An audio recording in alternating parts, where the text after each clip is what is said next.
السلام علیکم ورحمۃ اللہ وبرکاتہ۔ امید کرتا ہوں سب خیریت سے ہوں گے۔ اللہ تعالیٰ اسی طرح سب کو ہمیشہ خوشحال رکھے۔ آج میں آپ حضرات کو سیدنا عمر بن عبدالعزیز رحمۃ اللہ علیہ کا ایک واقعہ سنا رہا ہوں۔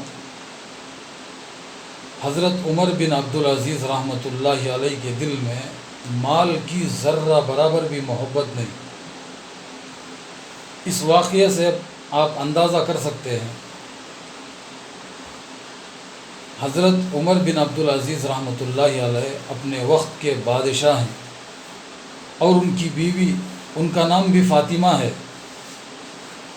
اور وہ چار بادشاہوں سے نسبت اور تعلق رکھنے والی، باپ بادشاہ، بھائی بادشاہ، شوہر بادشاہ اور بیٹا بادشاہ، چار بادشاہ سونے اور چاندی کے زیورات میں لدی ہوئی ہے۔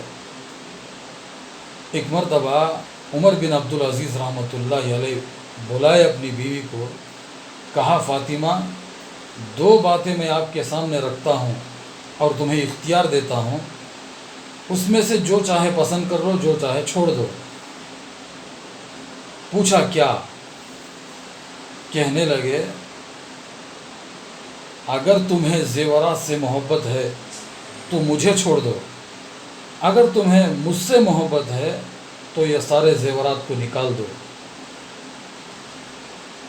اللہ تعالیٰ فاطمہ رحمۃ اللہ علیہ کو سلیم الفطرت بنایا تھا۔ باوجود عیش و عشرت میں رہنے کے آخرت کی فکروں کا غلبہ تھا۔ کہنے لگی، میرے سرتاج، میں ساری دنیا چھوڑ سکتی ہوں، لیکن تمہارے جیسے انسان کو میں چھوڑ نہیں سکتی۔ چنانچہ حضرت عمر بن عبدالعزیز رحمۃ اللہ علیہ وہ سارے زیورات کو نکال کر بیت المال کے اندر جمع کر دیے۔ کچھ دنوں کے بعد عید کا موقع آیا۔ فاطمہ رحمۃ اللہ علیہ کہنے لگی، میرے سردار، پڑوس کے بچے عید کی خوشیوں میں نئے کپڑے پہنے گھوم رہے ہیں، ہمارے بچے نئے کپڑوں کے لیے مچل گئے ہیں۔ تو عمر بن عبدالعزیز رحمۃ اللہ علیہ نے کہا، بچوں کے بنانے کے لیے اتنی مقدار میرے پاس نہیں ہے۔ تو میاں بیوی دونوں بیٹھ کر سوچنے لگے۔ بہت دیر کے بعد فاطمہ رحمۃ اللہ علیہ کے ذہن میں ایک ترکیب آئی۔ کہنے لگے کہ سردار، آپ وزیر خزانہ کے نام چٹھی لکھ دو اور 1 مہینے کی تنخواہ پیشگی لے لو، فیسٹیول ایڈوانس، تو شاید بچوں کے کپڑے بن جائیں گے۔ یہ سوچ کر وزیر خزانہ کے نام چٹھی لکھ دیا اور روانہ کر دیا۔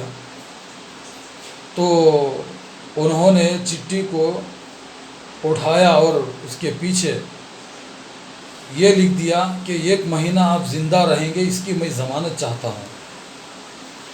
تو عمر بن عبدالعزیز رحمۃ اللہ علیہ نے کہا کہ ان بچوں کے خاطر میں اپنی آخرت کو خراب نہیں کر سکتا، اسی حالت میں ان بچوں کو عید منانی پڑے گی۔ عمر بن عبدالعزیز رحمۃ اللہ علیہ کو دنیا یاد دلانی پڑتی تھی، اس درجے وہ آخرت کے اندر منہمک ہو چکے تھے۔ اعمال کو سنوارنے میں دنیا کا ذرہ برابر بھی ان کے دلوں میں، خواب و خیال میں ذرہ برابر بھی اس کا احساس نہیں۔ اس درجے آخرت کو وہ سامنے رکھ کر زندگی گزارتے تھے۔ ان کے واقعات کو سن کر ہم بھی مال کی محبت کو نکال کر پھینکے، اعمال کو گلے سے لگائے، اعمال کے اندر اپنے آپ کو جھونک دے۔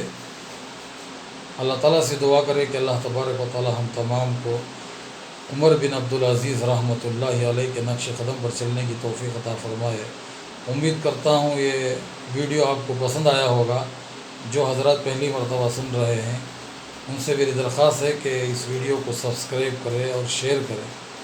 السلام علیکم ورحمۃ اللہ وبرکاتہ۔